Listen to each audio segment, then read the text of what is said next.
کہ کوئی باہر سے ان کو حسد کی سچی جائز وجہ پہنچائی گئی ہے۔ حسد رش کو نہیں کہتے، حسد بری نیت سے کسی کی اچھی بات کو دیکھنا، کسی کی کامیابی کو بد نظر سے دیکھنا اور برے دل سے محسوس کرنا، اس کو حسد کہتے ہیں۔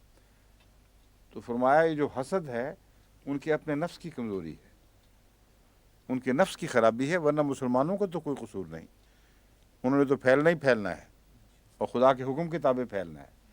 اس لیے یہ حسد ان کے اپنے نفس کی بیماری کا مظہر ہے۔ من بعد ما تبین لهم الحق، حسد ہے باوجود اس کے کہ ان پر حق روشن ہو چکا تھا، دیکھ چکے ہیں، جان چکے ہیں کہ یہ سچی باتیں ہیں، پھر بھی جب بڑھ رہے ہیں اور وہ کوشش کر رہے ہیں روکنے کی تو آگ لگی ہوئی ہے۔ بس اب وہ کہتے ہیں وقت ہو گیا، باقی پھر سے انشاءاللہ۔ السلام علیکم ورحمۃ اللہ۔